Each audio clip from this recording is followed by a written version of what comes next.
Hello and welcome back to another episode of my MotoGP 21 career mode, and today we're here for the 6th and 7th rounds of the season at Le Mans and Mugello.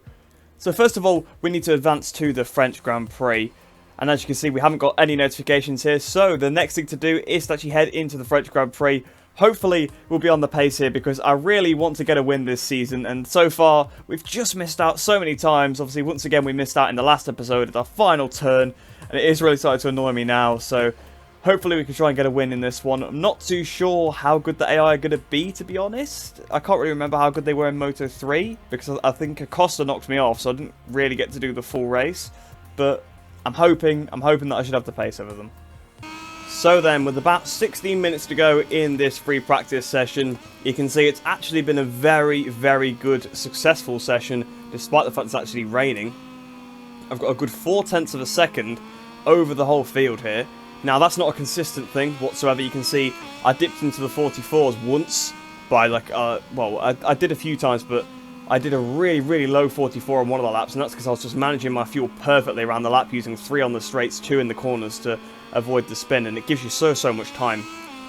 I know I go on about it a lot sometimes, but the fuel modes matter so much in this game, whereas they literally meant nothing in MotoGP 20, so it's nice to see that it actually does matter. But anyway, I was saying of course it is a successful session because not only are we fastest, we've had a really good weekend for the development tests. So we did the setup improvement, we did the clean lap with long lap penalty, track study, we should get time attack as well. I haven't done lap by lap, but to be honest, I don't think I could do that. I don't think I could do 3 laps in a row under a 44.2 because I've not been super consistent in the wet, and honestly that 44.1, that obviously I did get under it, that was really close. Like I almost obviously would have failed that, so I don't think I could have done that 3 times in a row, and it would have taken me a long time to achieve that, I think. So we should be pretty good. We should get that time attack one at the end of this session. So the only one that would be left to get would be best sector time, which is for the race anyway. So in terms of the R&D, been a pretty good weekend. As for the weather though, qualifying is the same conditions as this. It is wet. The rest of the practice sessions, as far as I can tell, are wet as well, but I will double check to make sure that I don't need to head back to the pits and do a lap in like FP3 or something like that to actually get through into qualifying too. Yeah, as far as I can tell, rest of the weekend is wet, except the race, which is dry, so it's not really going to mean anything, the qualifying position in terms of the actual pace, but hopefully, if we can bring this pace into qualifying, we should be able to fight for pole position, which would be really good. So then, at the end of that free practice session, I was still top, 4 tenths ahead of Iagora in second position, and honestly, I think that is the AI's legitimate best time of 44.5, because that time literally was set at the very start of the session and stood for the whole session. Not even Agora beat it, so I'm guessing that would probably be a maximum AI time in the wet. And honestly, it's really refreshing to see myself have good pace, and it's just great to see in the wet conditions having really good pace. Now, of course, in Moto 3, that was the case a few times as well. I had some pretty decent pace in the rain. It was more the wet track sessions I was struggling, whereas the actual sessions like light rain, heavy rain, I wasn't doing too bad. So hopefully we can transfer this across into qualifying. Like I said, that was a really good lap, that 44.1, so if we don't quite beat that, I'm not going to be disappointed, but with this pace, I'm really hoping we should be able to fight for pole. Well, my hopes are a bit dashed there, because you can see we only just got through into qualifying too by the skin of my teeth there. So that's a little bit disappointing. The AI seems to have improved a massive amount between the sessions. Now that's probably the simulated times, so I think what's going to be important is that I stay on track for this entire session, because I think their simulated times are a tad too fast. I think that's the problem. I think the times they do when they're simulated are the times they can do on wet track and not light rain, so of course the wet track is quite a bit faster. But there you go, we just scraped through. Bo Benschneider doing well again.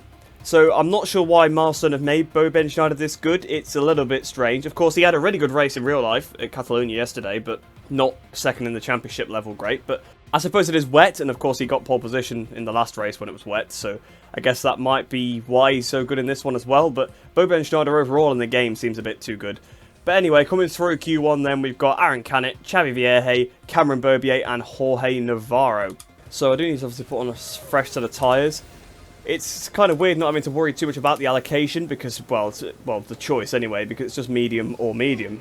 There's not much choice. You can see I saved plenty of tyres. I only used 2 sets in practice. I could have used more, but I just didn't want to overuse them. I didn't know if I was going to have to come through qualifying 1, you see. So I wanted to save enough tyres. But we should be pretty good with this, I think. So if we head onto the track, I'm really hoping that AI's time's not too good yet. And there you go, 43.6. I think we might be starting about 18th on the grid, you know. Once again, they've stepped up their times a significant amount. I mean, I only just scraped it to the 44s. Well, I mean, I could get to the 44s. I just scraped to 44.1, didn't I, on that lap that I thought was almost perfect. So, I'm expected to not start too high up. Depends how much of a lead Lowe's has, to be honest. If he's got a pretty big lead over Baldessari, I mean, that could be up to a second he's got over him. So, we could still slot into a decent position on the grid because the AI seem very inconsistent with each other in qualifying, especially when it is raining.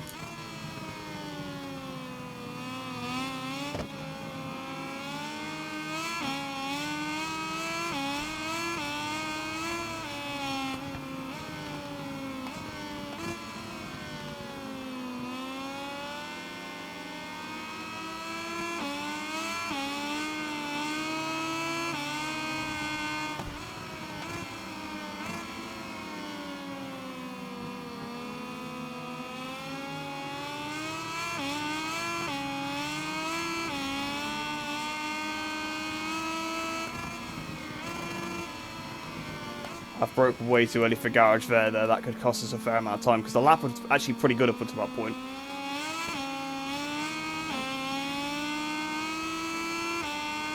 We've got to watch for the brakes down to here as well. It's very tricky to get this braking zone correct.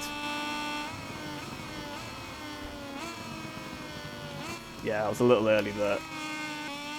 So towards the line then. What's this one going to be? Wow, 43.9. So, a lot better than I was expecting. Only 3 tenths off Sam. We've got a hell of a slipstream off Remy as well. I might see if we can try and improve with this, because that slipstream is definitely going to help. Up towards the line then. It's just a little bit slower there. I kind of squandered that lap in a couple of places. I'll try for one more, but I honestly can't see any improvement. Yeah, we've messed up into the first corner. So, no lap. Well, no improvement on that lap then. So, I'm pretty happy with that. There's 8 minutes to go in the session. And honestly, I think I might end the session off here. Second place, Sam Lowe's obviously had a pretty big gap over everybody else. He had a good 6/10 lead. We slotted in. Lorenzo Baldessari yet again doing a masterclass in qualifying and being right near the front. My teammate Gardner then down in 10th place. So this could be quite interesting because, of course, Sam Lowe's championship leader will be looking for another win. But Ben Schneider second in the championship. He's not even in the top 8 at the minute. So at the end of the session then, you can see there has been a couple of changes. Sam Lowe's still on pole position with the same time. Augusto Fernandez actually improved and beat my time, which knocked me down into 3rd place. Speaking of Ben Schneider, just before I ended the session, he's moved up to 4th place. So Ben Schneider really is proving to be a force to be reckoned with in this championship. It's so strange. I wonder if there's some sort of mechanic in the game where once a rider's on a bit of form, they start to improve. But he seems to be a little bit too good in this one. Although, of course, like I said earlier on in the episode, he was pretty good in real life in the last race. And obviously back in Qatar, he qualified quite well as well. But I think he might be a little bit too good in the game, potentially, because you've got people like Bezecchi and Roberts, and Gardner and Fernandez are nowhere. That's what I mean. Remy Gardner and Ralph Fernandez are down in 14th and 18th places. Although I'm pretty sure, to be fair to Fernandez, there's been a bit of an issue because he's 12.3 seconds off. But it's very strange to see Jake Dixon up in 13th, but Remy Gardner and Ralph Fernandez down in 14th and 18th. Bobier's quite up there as well.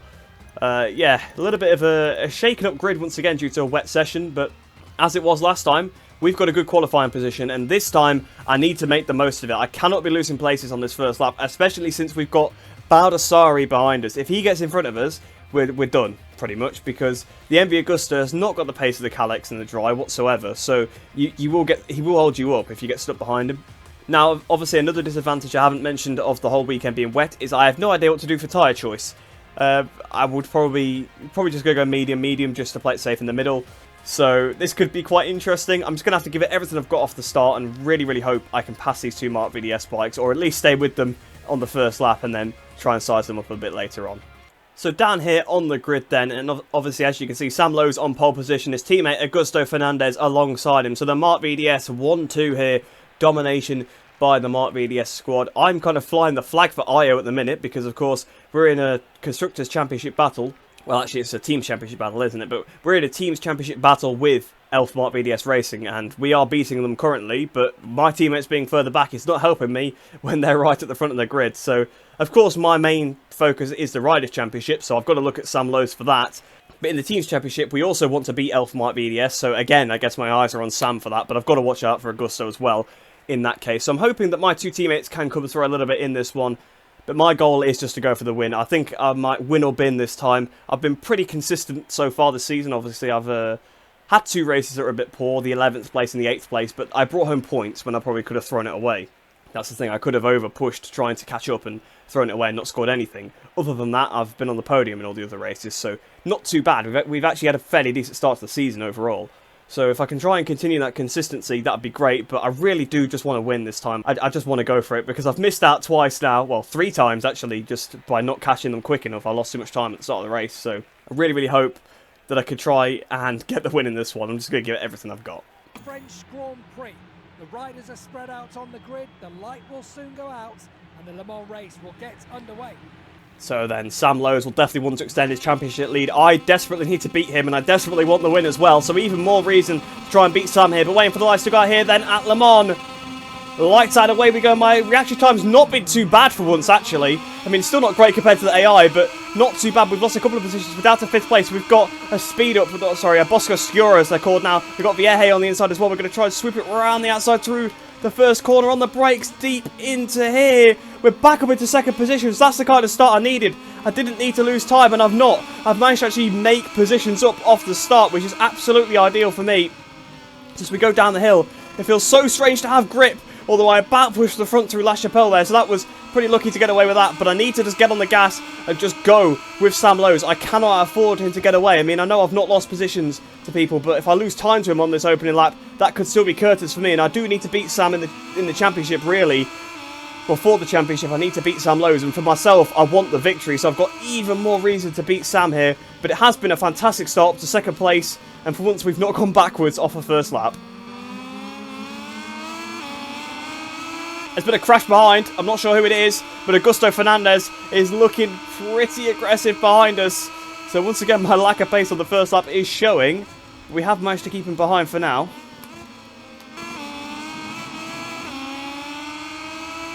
Well, Sam has absolutely left me on this opening lap. You can see I'm 8/10 behind him almost already. So I'm trying to use a bit of Power Mode 3 to catch him up on this straight here. But I don't want to run out of fuel. That is another thing to worry about.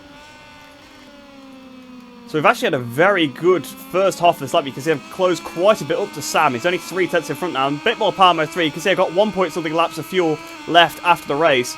So I've got to say this bike is very economical on fuel, so I can use Power Mode 3 when I need to. I've used it quite a bit this season so far. It's actually been very, very handy. But you can see we're all over the back of Sam now through the chicane. We're all over the back of him. I'm not sure what's happened. He had so much pace on the opening lap, but he's just slowed down so much. I wonder if the AI deploy a lot of Power Mode 3 on the opening lap and then have to save a little bit throughout the next couple of laps.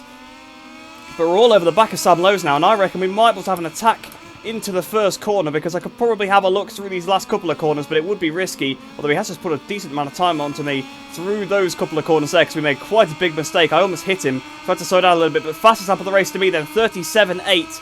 And here we go, Sam is going to stay in front this time, I think, but it might be worth having a bit of a send, although we know what happens here. If you get the inside of an AI, they just turn in on you. I've had that happen to me many a time over the years, but we are really pressuring Sam now. We're piling on the pressure. It's surely a matter of time before we make the pass, but it is very difficult to pass at Le Mans, so that's why I'm very happy I managed to pass all those guys on the run into the first corner, because they braked quite early. I managed to send it up the inside. I have been stuck behind an AI in the lead for entire races before. MotoGP 20 career mode, I lost a race to Marc Marquez because I caught him very early on and just couldn't pass him anywhere. Now I don't want to repeat of that. I want to be able to pass Sam Lowes here, but I also don't want Fernandez getting too close because he's not too far behind.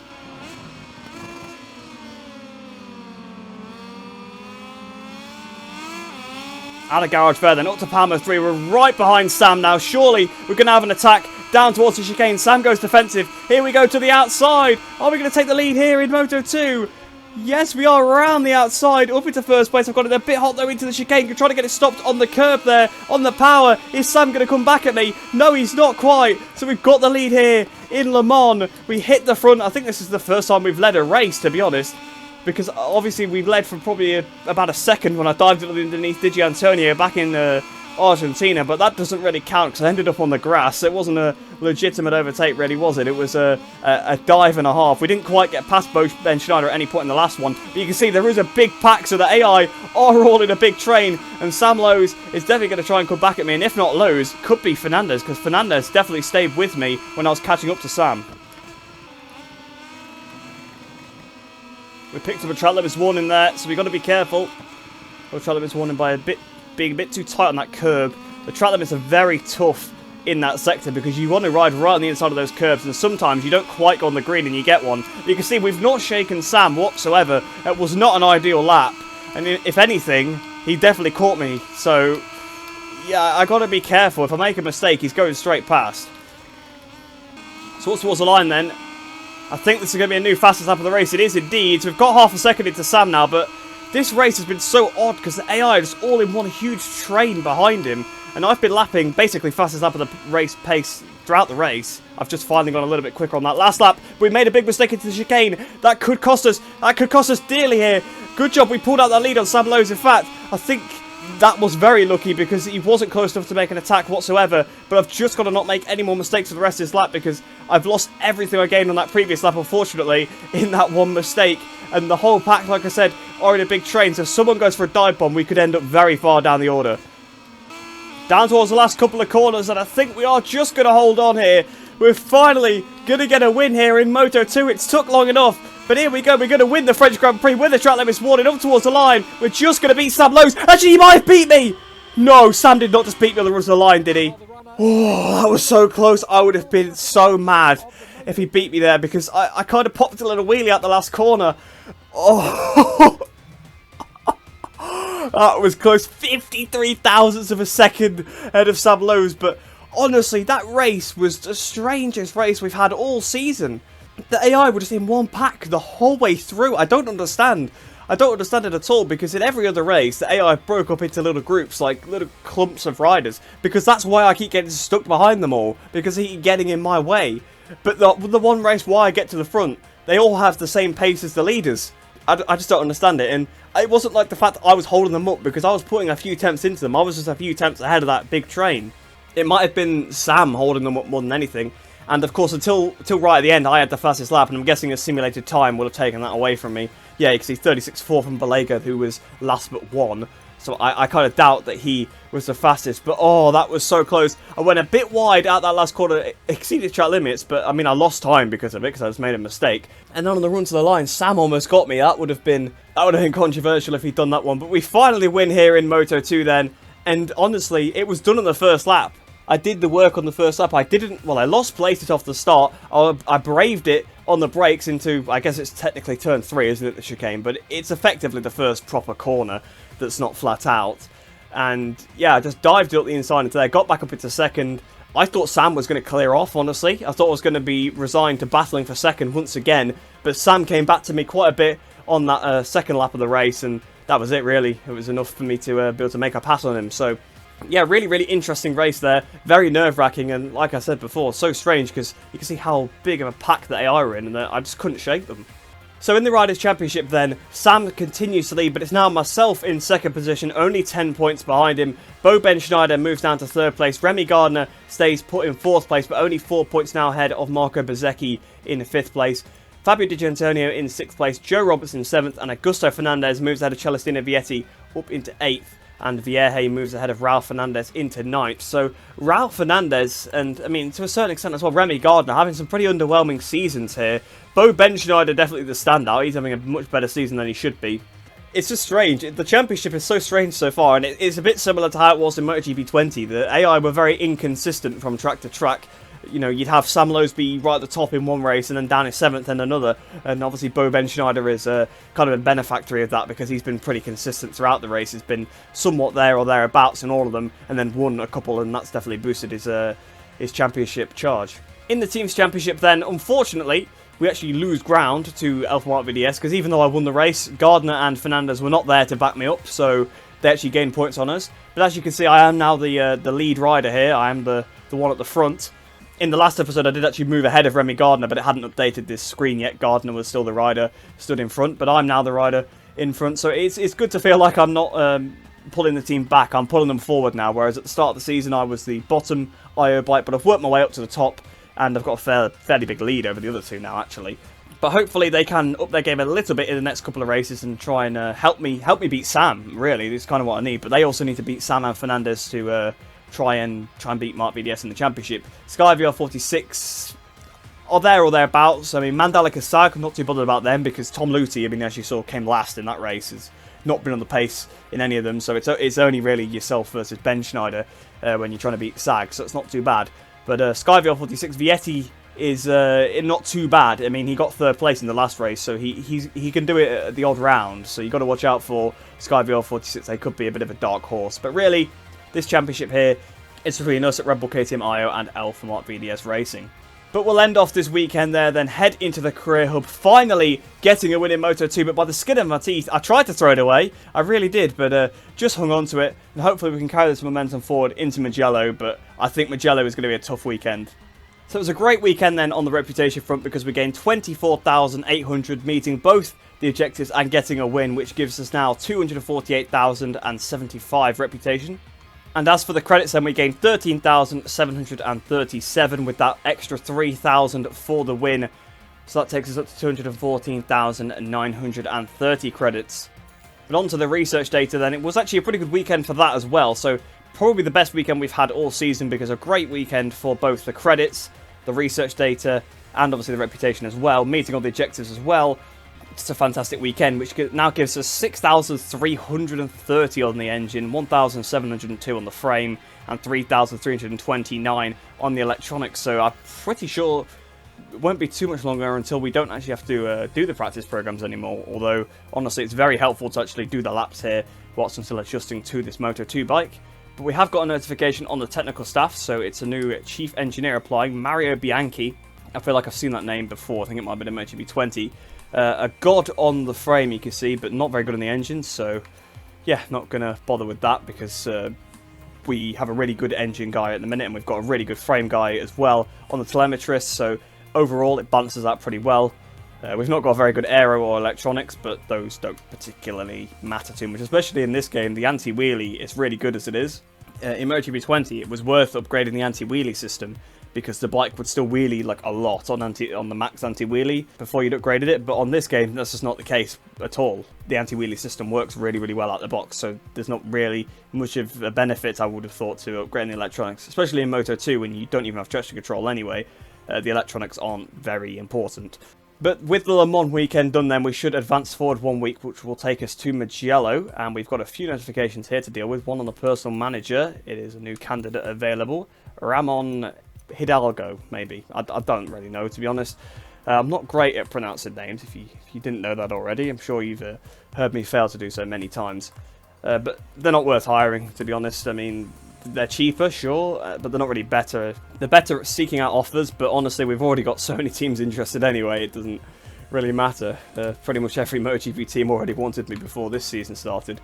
But if we have a look at the technical staff then now, we've got another candidate on both. We're going to have to start dismissing some of these soon. I mean, this guy is probably the most useless guy in the game, to be honest, because I mean, yeah, he's got 72 on the electronics, so that area that I just said didn't matter. So I will refuse all of these people. Charlie Watson here, actually pretty good. That's actually not too bad. I mean, the engine is already a bit OP, and I wanted to make the frame a bit better, but he's not bad because he only loses a few points on the frame and gives you a lot more on the engine in return. So that's actually not too bad. I mean, if you could find someone that perhaps did the same the other way around, then obviously that would be really ideal. You'd end up having a really, really good, a balanced package there. So we'll keep him there, so we can potentially sign him when we're getting ready for MotoGP. But with all that out of the way then, let's head into Mugello. I think it's going to be tough because last year, obviously in Moto3, I struggled a bit. I mean, I did manage to win, but it was a tough battle. And I've done some random races with the MotoGP AI at this circuit, and they are absolutely ridiculous. They've got 2 seconds on me, a lap. So, yeah, I think they're going to be very quick. I think it might be a bit of an Austin-style weekend where it's sort of just damage limitation. And off the back of a win, that's not too bad. Hopefully we should be able to do a pretty good job, and just hope that Lowe's also struggles this weekend. So then, with about 20 minutes to go in this practice session, it's been another pretty good one. If we have a quick look at the development tests, I've only done one of them actually, which I didn't realise. I thought I'd done more than that, but we'll get the time attack one as well, and hopefully if we're good in qualifying and the race, we should get the first rider one. But to be honest, I'm not too fussed because we've already got so much research data as it is.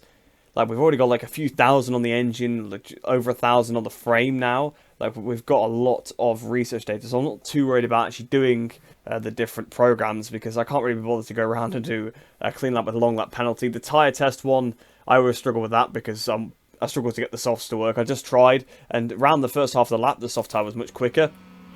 But once I got to the end, the benefit of it was gone, and I didn't quite do it in the end. I think Baltus has just rammed into the side of Di Giannantonio there. A little bit weird. The AI always seems to behave a little bit weirdly once I'm doing a bit of a cooldown lap, going a bit slower. I don't know why they don't just ride past you. But yeah, another pretty successful free practice, but another spanner in the works is we have another wet qualifying session. So it is going to be wet track, unfortunately. So the pace we've got in the dry might not necessarily transfer across. However, at least in wet track, we can use the tactics to try and get a good qualifying position. So we'll do a few laps at the start, and then come out again at the end of the session when the track is nice and dry, and do some more laps again. So at the end of this free practice session then, we actually didn't end top. Remy Gardner managed to improve. So Remy Gardner actually beat us there by a 10th and a half. Bo Ben-Schneider ended up in 3rd place. Raul Fernandez in 4th. Marco Bezzecchi 5th. Lorenzo Baldassari in 6th. And Sam Lowes down in 7th place. So the AI performance just seems really wrong in this. I mean, at least Remy Gardner's topped the session. That's more realistic. Raul Fernandez up there in 4th place. But again, Ben Schneider right at the front. I mean, again, like I said, obviously he did do pretty well in Qatar, and he did do pretty well in Catalonia that's just gone, but I wouldn't say he'd be consistently, you know, outpacing the likes of Bezzecchi and Di Giannantonio and Lowes. Baldassari most certainly shouldn't be in the top 10 at all, shouldn't even be close to it, but because at least Ben Schneider has been up there in a couple of races, so Ben Schneider, I can kind of see it. Why Baldassari is still so good, I'm not really sure, to be honest with you. But yeah, a little bit weird once again. It'll be interesting to see if the wet weather throws up any chaos. We'll have to see. So let's head into the session now. Hopefully we should get through into qualifying too, because you know what the AI are like. Sometimes they will just go about a second quicker when you skip forward a session. So we did go through into qualifying 2. Again, quite a few riders in front of us did improve. You can see Lowes ended up top, Di Giannantonio 2nd, Raul Fernandez 3rd, Bo Ben-Schneider went ahead of us, Marco Bezzecchi, Joe Roberts, Vietti as well. So a few did improve in front of us, but of course it's not really going to matter when it's wet. Obviously the dry pace doesn't really come into it. But coming through Q1 then were Jorge Navarro, Marcel Schrotter, Tony Arbolino and Marcos Ramirez. So since this is the only wet session of the weekend, we haven't got to worry about tyres too much. I think the most important thing is just going to be to go out, do a couple of banker laps. Remy Gardner 2:02.6, currently the top of the timesheet. I definitely don't want to be in Power Mode 3. Or at least not most of the lap, and especially not on my opening few laps. I want to save the fuel and the tyres a little bit. But yeah, I want to go around, do a few laps, a bit like I did in Jerez, and then come into the pits, put on a fresh set of tyres, and you'll have nice fresh tyres for the end of the session when the track is at its best. And that should set you up nicely for a good grid position. That seems to work most years. It's very important that you stay out on the track as much as you can though, because otherwise the AI simulated times will just be as to when it's dry. So even at the start of the session they can probably set the times that are completely, when the track is completely dry almost, so that's something to watch out for. Don't let the AI do too many simulated times. But let's see what it is through this first sector. You can see we're absolutely cruising along. Like, this is going to be a terrible lap. This first one's going to be a couple of seconds off, I would have thought. So we brake for here. That was red. That was a red first sector. Alright, I was just on about, I was cruising around, I was barely getting on the throttle, which I guess you can't really in the wet because you slide too much, but I really wasn't pushing in that first sector, so nice to see that we went red. I'm sure we'll lose it around the rest of the lap because the AI are very good in the middle part of the lap. Always have been at Mugello. Well, I always said that AI are good here. I think it's that I'm not very good rather than that AI are. I think most people online usually beat me through this section, so I would say that AI probably will be a little bit slower, but half a second then. So I'm guessing the time that is on the board at the minute is not a very good one, because I'm absolutely thrashing it, doing nothing really. I'm just riding around very slowly. But that's good. I mean, it's good to be not on the back foot, but you can see how much Agora behind us catching me up. Agora's probably going to go top of the session, I would have thought, because he's caught me a massive amount, unless this is an outlap for him. Although we've gone wide, obviously the long lap penalty loop. That wasn't invalid though, apparently. I mean, it's allowed Agora through, and it definitely cost me more than half a second, but yeah, that's kind of strange that was valid. Why am I going side by side with Agora through here? I mean, apparently I've gained time. I'm now 7 tenths underneath Remy Gardner's time. We've got the draft here on Agora up the inside. He's going to hang it around the outside though. We've all gone a little bit wide through Buccini, and I'm on the power nice and early compared to him, actually. We should be able to blast back past him. I think I was blasting past a Honda Team Asia in practice here as well. I think it's Chantra that I went past. Just got a much better run out of Buccini. Up towards the line then, 2:01, 1.4 seconds clear of Remy Gardner. Now, that's not going to be a representative lap for the AI whatsoever, so... yeah, I think we're going to tumble down the timesheets as I continue to go around a few more times. Oh, and me and Agora both just binned out at the same time. I kind of crashed because I saw Agora's front tuck, and then I sort of grabbed the brake a bit more instinctively. I know he was behind me, and that doesn't make any sense, but I couldn't sort of just tensed up at it, and that's what made me crash. So this lap's not going to be better, but we'll see if we improve on any of the next ones. So yeah, you can see Digi Antonio has improved there. He's got 8 tenths clear of my time. Ramirez would have improved, but, well, I got in his way.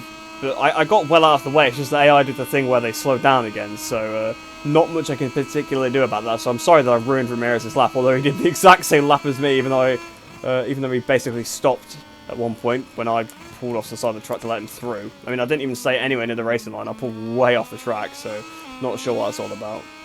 So this lap should be a big improvement up towards the line. It was a big improvement, but only moved me up 1 place. So I'm 4 tenths off the fastest time. I'll probably box at the end of this lap because that will give me, what, 4 minutes left? And then that's just enough to do an out lap and then a couple of flyers at the end. So I'll box for a new set of tyres at the end of this one, I think. So then I'm going to get one shot at this. You can see I've just missed out on getting a second flying lap because we've got 1 minute 50 on the clock. So if we were out about 10 seconds earlier, that would have been enough. So unfortunately, we're just going to get this one last lap, so I'm just going to have to give it everything I've got. So towards the line, if we find a little bit more time, this could be pole. It's not going to quite be enough, though. It's going to be very, very close. 3rd place. You know what? I'll take it. So once again, in a wet session, putting it on the front row, not too bad at all. 1/10 away from Marco Bezzecchi, who was on pole. Joe Roberts just missing out there, only 22 thousandths off. But I think the most important thing is, where are my championship rivals? They're absolutely nowhere. So Bezzecchi on pole, Roberts second, myself third. Obviously, Digi Antonio, he was a championship rival earlier on in the season, but he's dropped off in the last few races. Now, I know it's a pretty close championship. I actually probably should have a proper good look at the points after this race to see sort of where everybody is. But Digi's dropped back a little bit, although he's probably not actually that far behind. Fernandez and Vietti there towards the bottom of the top 10. Gardner's pretty close to me in the championship, but again, not a great qualifying for him. Ben Schneider, obviously right behind me in the championship, down in 10th place. But where is Sam Lowe? Sam Lowe is down in 12th place, the championship leader, only qualifying in 12th. So it's going to be a tough old race for him tomorrow. And I really am in the box seat here to potentially take the championship lead, because we're only 10 points behind him. But yeah, a weekend where I thought I was going to struggle quite a lot. I've had decent pace in the dry, decent pace in the wet, so hopefully that transfers into the race, which should be dry again. So without any further ado, let's head into the race and hope that we can fight for the win once again. So we're down here on the grid then, and the game is actually recommending me hards. Now, I'm not sure how many laps there are available, but honestly, in free practice, I felt like the medium tyre was more than adequate. I feel like maybe the tyre wear upgrade that we had on the bike has made quite a big difference, because I feel like there's just there's a bit more grip on both the front and rear, which is great, because that's where I was struggling quite a bit. So I think mediums, I could regret that decision in the end, but I think I can potentially make that last. I thought it would have been an easy choice, medium, but the game is making me second guess myself a little bit. But I think I'm going to go with what I'm comfortable with and just give it a go. If this works, great. If it doesn't, then that's obviously a massive shame and could be a potential big loss of points. But really, we've got to focus on getting a good start first of all, because that's where we've struggled all season. And in Le Mans, it paid dividends. We got a good start. Well, the start still wasn't great, but we were aggressive into the first corner, picked back off all the places we lost off the start and another up into second, and that set us up perfectly for the win, because we had the whole race in to try and take on the leader, who we were right behind, rather than, you know, a couple of laps for someone that was a couple of seconds up the road. So if we get off to a good start here, I don't see why we wouldn't be in good stead for a good result once again. But of course, the slipstream is very powerful, so I think it'll be difficult to pull away. And obviously, that was the same in Le Mans. There was a huge train behind me. Not long to go now until the Italian Grand Prix here in Mugello, one of the most challenging and spectacular tracks in the entire championship. So Bezzecchi on pole, then Roberts in second, myself in third. Those two not massive threats for the championship, but they are still somewhere near the front. Waiting for the lights to go here then at Mugello. Lights out, away we go. Again, the reaction time wasn't too bad this time. We've been hit on the back by Augusto Fernandez though, which has stopped him from getting through. So we've only dropped down to 5th place. We're using a bit of power mode 3. We're back in front of Vietti. And here we go down towards the first corner. It is a heavy braking zone, so if we could try and swoop around the outside, we're up into 2nd place. We've gone in a bit wide though. That might allow Joe Roberts back up the inside. If we get on the power nice and early though, we might want to get back in front of Joe. And yes, we do indeed. So up to 2nd place. So once again, similar to Le Mans, we made a good start. There's been a crash behind. I thought it was Joe Roberts for a minute there, but it wasn't, because I saw that he dropped a position. But we've had a really good run here compared to Marco Bezzecchi. Are we going to go for the lead already? Yes, we are. Down towards this corner here, Materassi, but round the outside goes Bezzecchi, so he goes back in front again. Can we try and get him out of Borgo San Lorenzo though? There has been a crash. This time it is Joe Roberts behind, so not sure what happened to Joe Roberts, but he has gone down in this one. Bezzecchi retakes the lead, so fair play to Marco Bezzecchi. I thought I was going to have him there, but he's managed to get back in front of me. We've got a 7/10 lead now to Gigi Antonio, so that crash behind has definitely held up the pack quite a lot. But if I could try and stay with Marco here, we've really got the pace compared to him. I think I must have been a softer tyre because I've just got so much more drive out of all these corners. Out of Arrabbiata too then. Can we have an attack down to Scarperia? No, not quite. I've lost the rear going in as well, so we've probably lost a little bit of time to Bezzecchi there. But hopefully, if we can set it up out of Buccini well, we should be able to pass him there, because they're not too strong through Biondetti. Although, honestly, on this game, I'm not too strong there either, because of the change of direction and, of course, the more strict track limits in this game. So through Correntaya then, made up quite a bit. Through Biondetti, flicking the bike over on the power. Yep, so we're still pretty close to Bezzecchi, and here we go. We might even have an attack down towards Buccini. I think I'll just sit in behind him. There's no point going for the dive bomb into Buccini. It's a risky place to try and make a pass on the inside, especially when you can just get a better exit than the other guy and slipstream past him. But here we go. We've hit him on the back. He really didn't have the power I have. We've hit him again. So Bezzecchi, just not on the power whatsoever. We've gone flying past him. We take the lead here at Mugello, obviously using a fair amount of power mode 3 as well. We had got the better exit anyway. I think these softer tyres are definitely helping me out for now. The race is only 5 laps long as well, and I did about 4 or 5 laps on them in practice, and they still had plenty left to give, in my opinion. So, not sure why the game was really recommending the hard tyres. We could find out later why that was the case, but for now, I've got plenty of grip and plenty of pace to go along with it.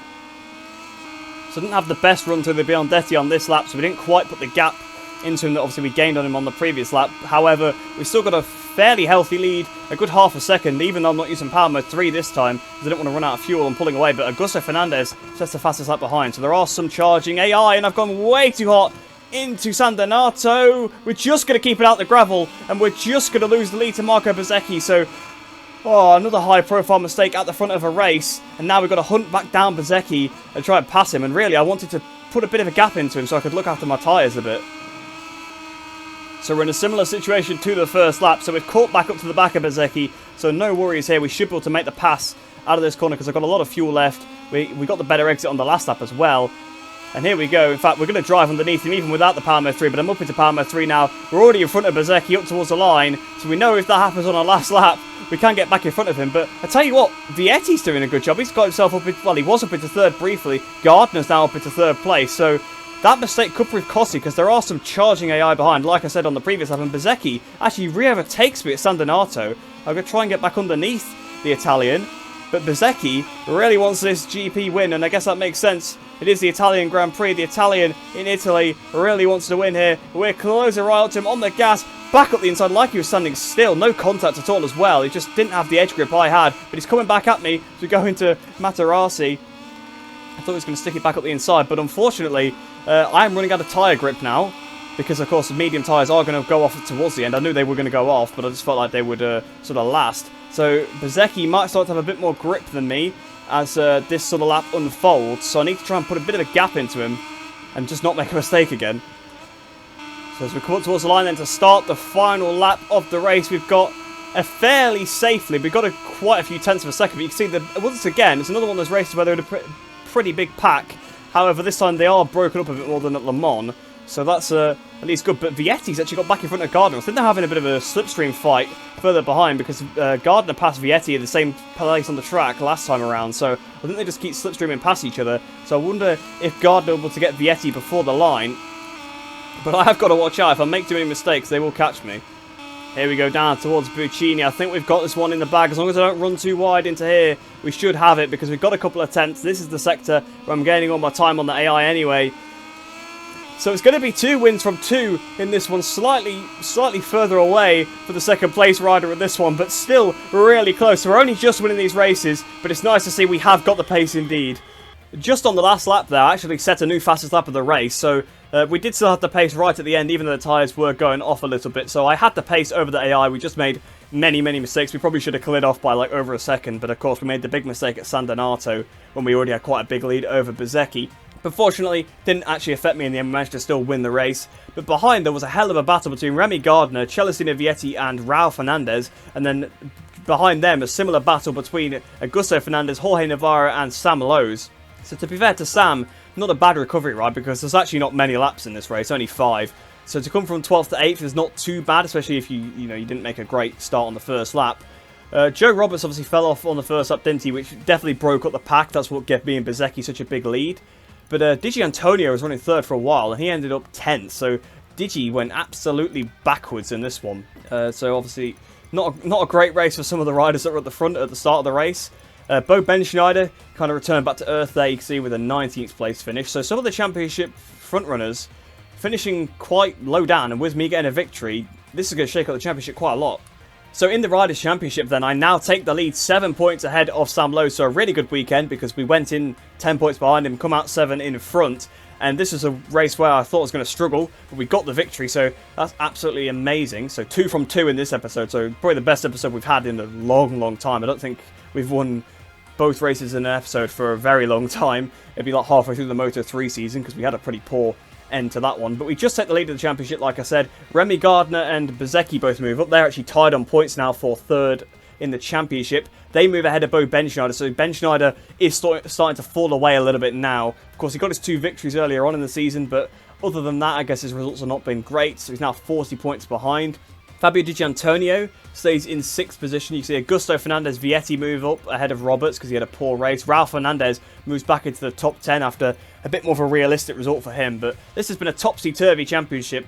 Very close at the front, and further down, very close. I mean, I was saying at the start of the race that Bezzecchi wasn't really a championship rival, which in effect he's not, because he is nearly 40 points behind me. But that could be achieved. That could be caught up. I mean, I'm sure I was over a race wins worth behind Sam Lowe's at one point, and we're now in front of him. So a couple of bad races and things can change quite quickly. But Sam Lowe's is definitely the target for now. Got to focus on him more than anyone. And obviously for the Teams Championship as well, we got to beat him and Augusto Fernandez anyway. Speaking of the Teams Championship though, with my 2 teammates actually there to back me up this time, and a poor weekend for the Marc VDS, we put our lead back up to 40 points. So they had closed up quite a bit in the last one, but luckily a good weekend from us allowed us to build. SkyVR46 actually making decent progress there on Elf Marc VDS, because they had a really good weekend. Vietti once again was up the sharp end. Like I was saying in the last race, Vietti occasionally can do it. He is up there every so often. But all in all, a really good race for me. A few mistakes, but that's good because we still won with those mistakes. So we definitely had the pace in that one. In Le Mans, I felt like it was super close, and I felt like in a way I was almost holding up the AI at some points. But in this one, I felt like I had the pace over Bezzecchi the whole way through. So if we head into the Career Hub now then and end off the episode, best episode we've had in Moto2 yet, best episode in a long time. So once again, of course, we got the victory and a front row start, so we gained 24,800 reputation, which now takes us up to 272,875. And of course, we gained the 13,737 credits again, which takes us up to 228,667 credits. As for the research data though, it wasn't an ideal weekend because honestly I didn't really bother doing a lot of the programs. Qualifying session and race? I didn't get the first rider for that. I think I did though. That's weird. I don't know why I've not been given a first rider for qualifying session and race, because I won the race, so my teammates definitely didn't beat me there. And I was on the front row behind Bezzecchi and Roberts. But anyway, it doesn't particularly matter. We still had a good weekend of the research data. We've got 7,000 on the engine now. I think we're done for the year on the engine.